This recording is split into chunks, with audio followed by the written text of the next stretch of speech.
So this morning, I want to kind of explain how I got here because, normally Rick is here. For you that are visiting out there, I'm not Rick, and you'll know that pretty soon. There's no way I can replace that man because his calling is very specific, and mine is a little different. And so is my preaching. Anyhow, about 2 weeks ago, Rick was telling me, my daughter's pregnant, with the seventh one. And he's like, which was a surprise to them. And he's like, I need you to be able to preach. You got a sermon you got in the oven? Because it could be any minute or any week. And I was like, yeah, got a sermon in the oven, no problem.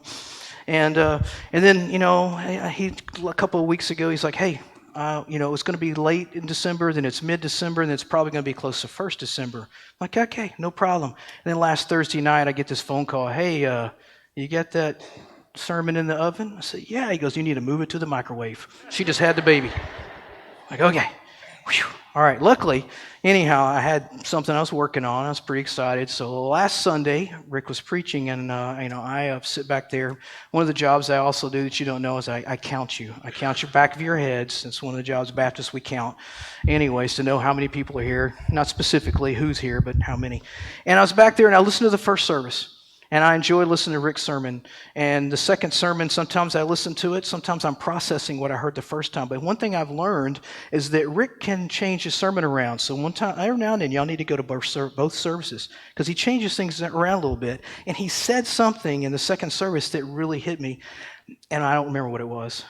But what happened was God said, that sermon that you got in the oven, that ain't it. I don't want you to teach that. I don't want you to preach that. And I was like, what? So seriously, I was sitting up there stressing out last Sunday in the second service going, oh my gosh, I really thought I had this figured out. But God always comes through. He had a specific message this morning.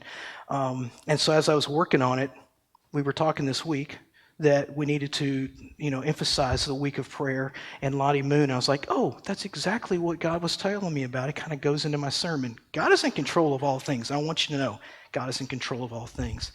So anyways, that's why I'm here, and Rick's not. He'll be back later this week, and they drove out, and he's flying back. And then later on, he's flying back and driving back. Florida, long ways to go, but, family is very important. So this morning, I would like you to open your Bibles, if you would, and to two places. We're going to camp out here. Luke chapter 5 is in the Gospel. Matthew, Mark, Luke, and John. And that's where we're going to be in the two Gospels, Luke and John. So first of all, we're going to be in Luke chapter 5, verse 1 through 7. And then the next chapter over to your right is John chapter 21, verse 2. So just kind of keep your hand there because we're going to be there pretty quick. So now, Austin, I realize that I stole your Bible. So I need to get this back to you, so sorry about that. He actually spoke in one of our youth groups, and I know you have many Bibles, so you weren't without one. But I saw that. It was a really cool-looking Bible, has some good notes in there. I actually employed some of them today, so I was letting you know. I appreciate that. So anyways, I put one of those prayer guides in there because I know you pray. This guy's been on mission several times in Africa. He and Jordan have been together. So anyways, let's read along, if you would, in Luke chapter 5, verse 1, first of all here. One day, Jesus was standing by the lake of Gennesaret. The people were crowding around him and listening to the word of God. He saw at the water's edge 2 boats left there by fishermen who were washing their nets. He got into one of the boats, the one belonging to Simon, and asked him to put out a little from the shore. Then he sat down and taught the people from the boat. When he had finished speaking, he said to Simon, "Put out into the deep water and let down the nets for a catch." Simon answered, "Master, we've worked hard all night and haven't caught anything. But because you say so, I will let down the nets." When they had done so, they caught such a large number of fish that their nets began to break. So they motioned to their partners in the other boat to come and help them. And they came and filled both boats so that they were about to sink. Now, turn, if you will, to John chapter 21, verse 2 through 6.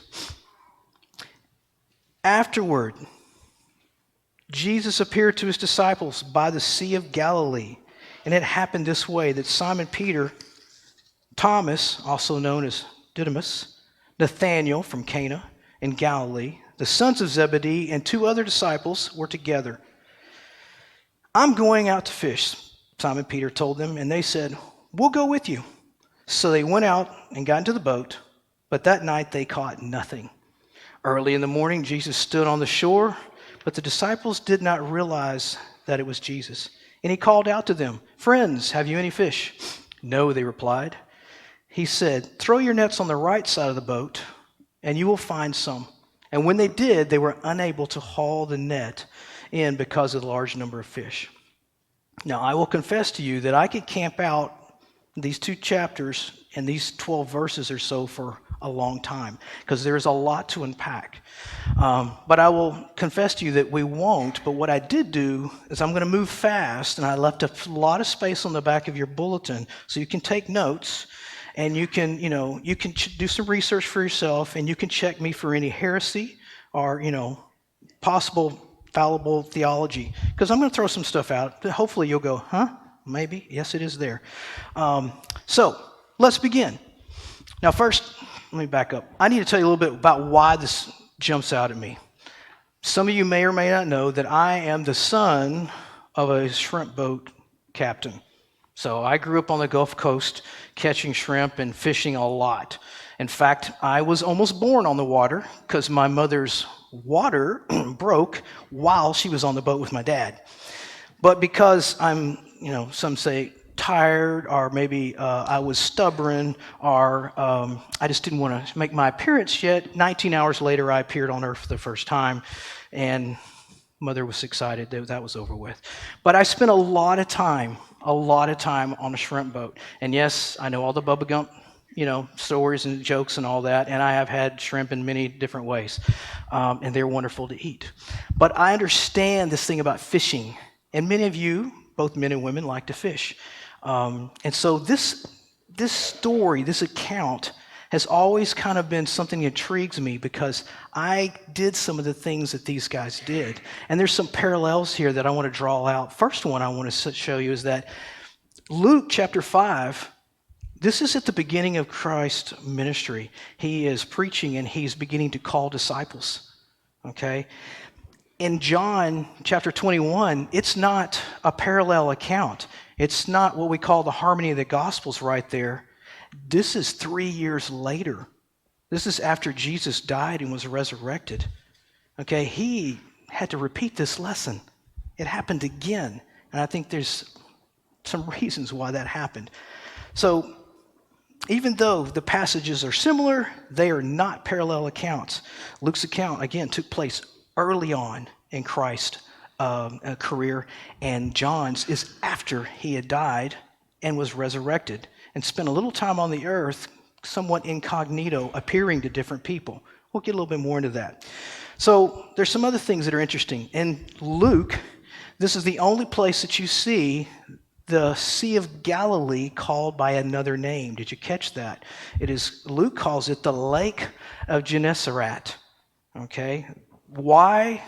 Unfortunately, I can't tell you why. I don't know why he calls it that, but it's the only place in the Bible. I've been told that where the man who was plagued by all the demons and living in the tombs was called the Garden of Gennesaret. So maybe it must be close by.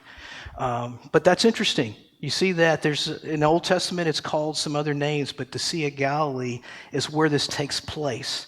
A couple interesting things about the Sea of Galilee, and you can Google this if you want. I believe it's the largest freshwater lake in Israel, and it's also the lowest freshwater lake on Earth. Okay, and you can Google and find out how deep it is, how wide it is, and all that, and how it gets its water. That's something you can do. Just don't do it right now and use up all the bandwidth in our internet today. So, anyways, now another interesting thing that I jumped on because I grew up on a shrimp boat was the washing of nets. Did you probably pass over that like most people? That Jesus saw the guys and he was teaching and they were washing their nets. Okay, that's really important. And let me back up a minute and say that Simon Peter, I grew up around fishermen, and some of them you've heard they're kind of crusty and musty, and yes, they are. They kind of have some crotchety ways about them, especially when they don't catch fish and they work all night long. And I can tell you that I have had those experiences in my life with my father and with other people. But it's interesting that there's a first-hand account, and I think that's real important. Every word in the Bible is there for a purpose. Okay, Luke was a first-hand observer, and he saw what was going on, that the men were washing nets. I think it's important that we understand that for several reasons. But one being, it's a first-hand observation, and that was something that would have occurred every day. This is important. Those guys, even though they had worked all night long, they were taking time before they went home and went to bed to wash the nets. Anybody gather or have an idea why? Well, I'll tell you. That's what I'm here for, because I did it. But what was interesting is we always, when we were come home and we had finished and had our shrimps and all that shrimp nets and stuff, we cleaned our nets with fresh water. We were in salt water, and salt water will deteriorate and tear apart the nets. Now, I've often wondered, they're in fresh water, why did they clean their nets? And then I did a little studying and found out it's the same reason. The net's the most important thing besides your boat. Okay, you have to have the net, it has to be taken care of, or you can't catch anything. So you have to not only washing, it's more like maintenance. That you go through it, you take out any dead fish, you take out any slime, dirt, you wash all that off, because anything that's not clean, it will deteriorate the nets. And if you don't have a good net, well, you're not catching fish. I think there may be some metaphors there that we'll get into also. But I understand that the washing of the nets really was taking place. And even though they're tired, they're taking care of their tools, so that they can go straight back and do it again.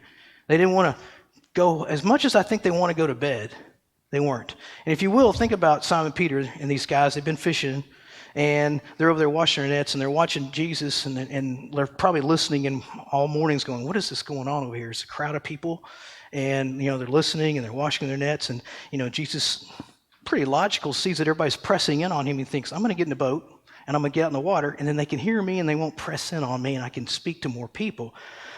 So he walks over, gets in the boat. I can imagine, knowing some fishermen, Simon's sitting there washing his net, and is like, hey, get a load of this dude. He's getting in my boat. Like, okay, what's going on here? But Jesus says, hey, Simon, will you row me out? And Simon says, okay. And he gets in there, and he teaches. And afterwards, I wonder, was he doing it a kindness to Paul and Simon and these guys? Was he just doing a kindness? You know what? I'm just want to teach a lesson here. No, I think he was, but he was very pointed. He was very focused. It wasn't by mistake that he got into Simon Peter's boat. He knew who he was. He knew what was going to happen. So he told him to put the nets down. They pulled up the fish, and it was so much it was going to break. And at that point, a little bit further we read, the next thing he says is that you're now going to be fishers of men. And it says that Simon Peter followed him from that point on. In both cases, at the beginning of Jesus' ministry and at the end, he instructed the fishermen to lower their nets into the water one more time. I don't know if you noticed the top of your bulletin, that's what this sermon is titled, One More Time. In spite of the fact that they had fished all night, that they were tired, they had caught nothing both times, he says, put your nets back in one more time.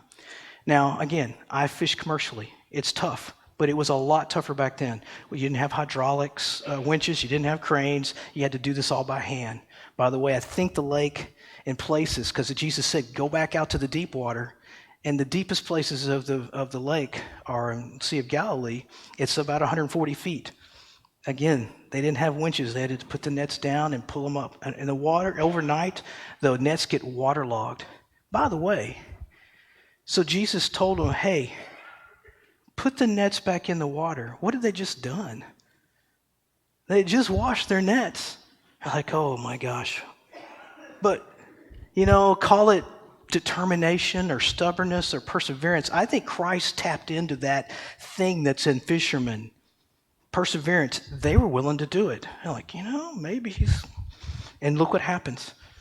And I think that is something that it's not by mistake that Christ started calling men of all different vocations, but he started with a couple fishermen because he knew they would have perseverance. And that's the first point.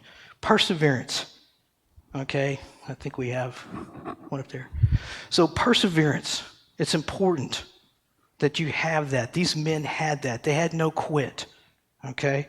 I don't know about you guys, but I've spent many a night on the shrimp boat and caught very little and thought, man, what a waste of time. I have spent a lot of time fishing on the banks of rivers and ponds and caught nothing.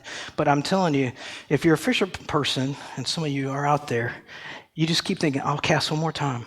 I'll use this bait one more time. I'll just stay a little bit longer. And that's, again, a nice thing, or it's a trait that fishermen have that you have to have. Did those pictures actually come through? Yeah, the first service I didn't put these up because I didn't want to brag, but there are a few fish. I caught this last year at one of our church members' tanks. I don't know if he's out there. If he is, he knows who it is. Actually, the biggest bass I've ever caught. And you know what? That was the only one in there, I think. I fished all day long, and it was just, I was like, I'm going to cast one more time right there, and then we're out of here. It's Elias and I, and it hit, and I was like, oh, okay, okay, I finally got something. I don't look like a stupid person to my son. Next thing it rolls, I was like, it's a toaster. That's what you say when it's a big one, it turns in the water, it's silver. Okay, anyways, fishing term. Anyway, so yeah, it was actually full of caviar, and immediately, you got the other picture? You show how big its mouth is. I put my fist in, it's huge. So I put it back in because I wanted to make babies so I can go back and fish. And no, I'm not telling you which church member this is at, okay? Okay. Anyways, if you look closely, you might know if you've been there. But yes, fishermen will fish. They'll fish. They just won't give up. Their determination. Every opportunity that Jesus had, he taught. And this was no mistake, no different. In Luke's gospel, they hauled fish and did what they were told. And he told them, from now on, you will fish for men. Peter probably didn't fully understand or grasp the meaning of Jesus' words at that moment. But nothing less. Peter responded and followed Jesus from then on. That's one of the lessons we talk about, perseverance. He said, okay, I'm going to do it. It's probably, as a fisherman, I've been out fishing and, caught 200-300 fish over, the course of a night. And you're like schooling and running and you can do it. I could go on and tell a lot of stories. Fishermen can tell stories. Most of them are true, not all of them. But I will tell this one. I was fishing on the coast, and we were, they were really running. They were just hitting. And we had these leaders that have two hooks on them, and you put them in the light, and they glow, and you can throw them out. And we were catching fish so much that night that I cast 11 times and caught 22 fish in a row. And I was so tired, I just sat down. Like, I am tired of taking fish off of the hook. And my uncle came up and said, hey, what's wrong? I said, I'm just tired of catching fish. And he's like, what? He's like, what are you talking about? I said, you can throw anything out there and you're going to catch a fish. And he goes, no. I said, I tell you what, I trust you. I tell you what, you pick any lure out of my tackle box. I'll put it on and I'll catch a fish on the first try. And he's like, you're on. He picked out the worst. I don't even know what it was. It was like a bottle cap with a treble hook on it. I'm like, okay. I threw it out there, pulled in a fish, and he's like, I'm going home. That's ridiculous. It was crazy. My best night's nothing like this. Your best night of catching fish was nothing like this. It changed Peter. He had never seen anything like this. It made him stop and say, I'm changing professions. Okay? It meant something to him. It was real. That same perseverance pays off. When there'll be times and efforts in our life where we produce nothing, zip nada, but frustration and exhaustion. But we know the Lord, if the Lord's called you to it, he'll see you through it. Okay? Don't be afraid to keep at it, to try one more time. Quite often, the work of evangelism is a lot like fishing. You put in long hours of work, and many times you see nothing. You catch nothing. And like fishermen, you just keep coming up empty. Sometimes you have to work a little harder, work a little longer, and a little bit longer. And that leads to really the next two lessons. Obedience. Obedience is the second one. It's easy when everything seems to make sense. It's a little harder when things don't make sense. Okay, Jesus told Simon Peter and the guys, put your nets down. They're like, Master? Which is interesting. They acknowledged him as a teacher. That's what master meant. They'd been listening and knew a little bit about this guy. They were respectful. They actually did what he asked.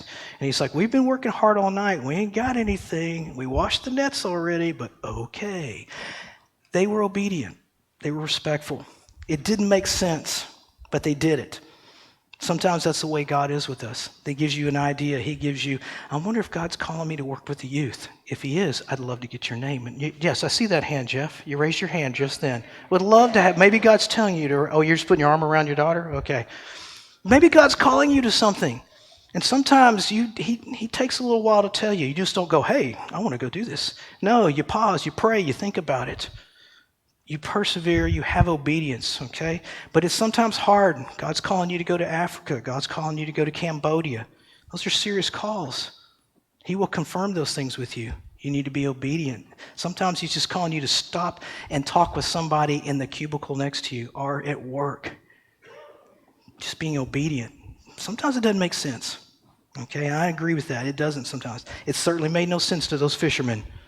But they did it anyways. And that leads us to the third point, which is trust. They just trusted. You know, sometimes you just have to trust. And it's easier for us as we get older because we've started to build up this bank of trust and obedience. We do these things and God opens the door and you just say yes and you step through. It's just like me up here today. This is not my first calling. Most people don't like public speaking.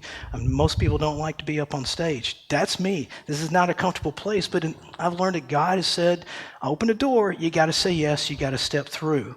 He stretches us.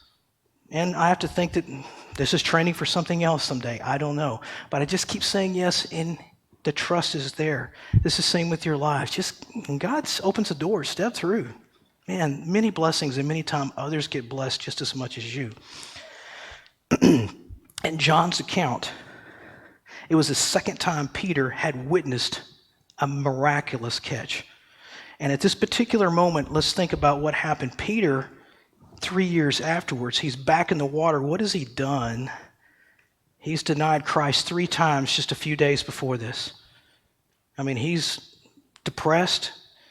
The disciples are all just down. They're scattered. And the few of them that are together, they return to what they know. And there's a thought process there, I think, sometimes too. When I don't know what to do, many times I just return to what I know. And what do? You return to something that's not good, or you turn to God.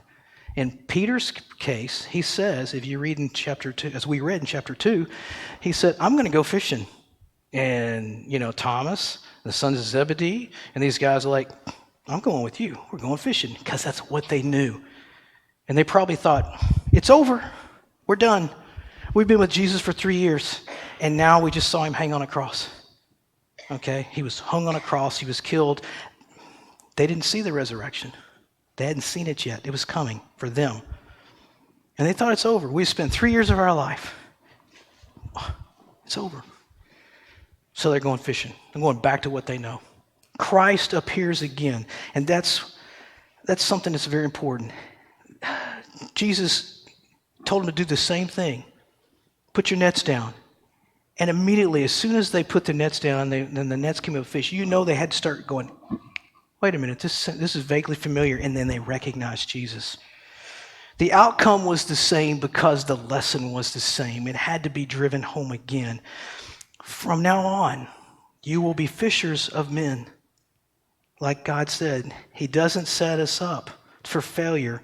In John's gospel, Jesus reminded us of the value of perseverance and obedience and trusting in God's plan. Jesus came back to make a point. I told you were going to be fishers of men. Everything up until now has been group study. Okay, now the test is here. You're going to live it. Okay, I'm just reminding you of what's happening. I think they needed that, especially Peter. If you continue to read the chapter, Christ talks to him about feed my sheep 3 times. Kind of has to do with Peter denying him 3 times. He affirms Peter again. He affirms these disciples and restores them and gives them hope and explains to them that it's not over, it's just beginning. The adventure is really about to begin with you guys. Don't mistake a pause or a lull to mean it's over. Might I add that the Lord calls you to do something, he's not going to uncall you until it's done. But he also doesn't send you out there. He equips you. When I was in seminary a few years ago, I had worked first for 5 years. I have a couple undergraduate degrees, and I went and worked at a I hesitate to say this, but it was good training for working in churches. I worked in a psychiatric treatment center for 5 years. Yes, I hear those laughs. Anyways, and I was a recreational therapist. And actually, it was a lot of fun. It was a great time, and I learned a lot. And it's always fun when you get to use your skills. But I knew God had put a call on my life early on, about 17, 18. And I tried to be a preacher in college, and I'm like, no, it ain't taking, that's not for me. I went and joined the preaching club. No, not me. Didn't like their three-piece suits back then and all that. So, and then I tried youth ministry, and I'm like, I don't know about youth ministry. These kids are crazy. But anyways, little did I know that I'd be working in a psychiatric treatment center. So I double majored. Stayed with religion and stayed with recreation, and that was my first job when I got out. I worked there, learned a lot, but I knew God was calling me to that call. So I went to seminary, and there I studied counseling, got a master's in marriage and family counseling, and then also a master's in education. Don't look at me because I'm smart. I'm the most educated idiot you'll ever meet. It's just, I can't seem to go to school without getting 2 degrees and a bunch of minors. And I had a wife who's really smart. She can type 110 words a minute. It's great. She's like, done, here you go. Of course, I had to do the work. But anyhow, I was about to graduate from seminary, and I had marriage and family counseling. I was going to go sit and take all my stuff to be a counselor for the state of Texas. And, this church was reaching out to me, and I'd done some work in recreation to help them out while I was in seminary, just kind of helping them out, do some surveys and stuff. And the next thing you know, they're calling me about being a pastor there, pastor of recreation. And I was like, No, I went to seminary to get a degree in marriage and family counseling and education. No, I don't want to do seminary. I don't want to do recreation. I've done that. I did it in a crazy place, which was fun. I didn't think it'd be that fun in a church. But anyways, I went to my advisor, who became really a moral compass for me for a long time there, and he's really turned out to be quite the counselor for me in my life. And I said, I don't understand this. This church is persistent in me. They're very persistent in wanting me. And I said, I don't understand. I did recreation for 5 years. Now I've come to school. I know God wants me to be a big counselor. I know he wants me to do some education. Why is he calling me into a church recreation? I just don't understand this. And he goes, Bryan, first and foremost, you were called by God. He doesn't uncall you, but he also does not send you out and equip you. He's going to equip you. I was like, well, I did recreation for 5 years in the secular world in a psychiatric treatment center. He goes, yeah, it's not much different. But he said, you're going to use those counseling degrees all the time. You're going to use that education. God's equipping you. It's different in a church, because he had worked at First Baptist Grand Prairie for like 16 years. And he says, by the way, that counseling degree you got, you'll use that every day just to keep the staff from killing each other. There's some truth on a large staff sometimes. You get all these different personalities to work with, and people are coming and going. Ministers get called away, and they move around, and then there's always a coming and a going of pastors in a large church. He was right. So I took the job, and needless to say, he was right. God equips us for the ministry. Funny thing, when I graduated from seminary, a president gets up there and gives all these great speeches. The only thing I remember him saying, besides shaking my hand, was that some of you probably in 13 months to 2 years won't be employed and won't be in the ministry anymore. Like, oh, that's very encouraging. Thank you. But that's where my counselor came in and said, you need to know that you're called, you're equipped, and you're in this for the long haul. You're not going to be one of those people. And I've always remembered that. Good counsel is good to have. Be in it for the long haul. Jesus, before he ascended to heaven, he came back to these men to make a point, to encourage them, to restore them, and to remind them what they were supposed to be doing. They were no longer going to be fishermen. They could not return. They needed to go forth and do what he had called them to do. These men would go on to become the first evangelists, the first missionaries, the first preachers of the gospel, the good news. I have no doubt that they experienced times of doubt, that they had rough lives, but they could look back on those experiences and know they had walked with Christ, they had seen him, he had reappeared to them after he had died. They knew what they were supposed to do. They had persistence, they were obedient, and they trusted in him. He always told them, lower your nets one more time. We know that not all the disciples were former fishermen, But I think it's by no mistake that he called several to be, because it takes persistence. He knew Simon Peter was going to be stubborn, and he was going to stick to it once he got it in. He was going to. About those nets, if you'll remember, the third thing I didn't mention about nets. If we understand this metaphor that Christ was talking about they were no longer going to be fishers, but fishermen, I have to believe that every word in the Bible is there for a reason. I do. I just believe that. There's nothing added or subtracted. It says it's a warning to those in the last page and last of Revelation. Don't add a jot or a tittle. Don't subtract or add to this what's here. Those words about nets are there. Let me propose to you that those nets have to be kept clean. And the nets, if we're supposed to be fishermen of men, the nets are our lives and our witness. And we have to keep that clean every day, every night. We got to clean the debris. We have to make sure that it's fixed, that we don't have any holes. We have to make sure that we get the slime and the junk out and whatever is there. And whether you get up in the morning or you do it at night, you have to ask God to clean. And if you forgot something, then do that. But I believe those nets are very important. And that's part of us. If we're fishers of men, fishers of women, we are supposed to keep our nets clean and do it before you go to sleep. So maybe do it in the morning. I don't know. Maybe I have to do it 10 times a day like me sometimes. You need to keep your nets clean, because the net, in effect, is your life is what compels people or maybe makes someone want to talk to you about Christ. There are people watching you. I know you've heard this, but people watch. They watch. And if all that net is full of stuff, Christ can't shine through. They're looking for Christ in you. Keep your nets clean. Let me ask you to pray for these missionaries this week. It's the least we can do is pray for them. Because I can promise you right now, there are men and women who are getting up or going to sleep, who are discouraged, who are frustrated, who are defeated. And they've given up a lot.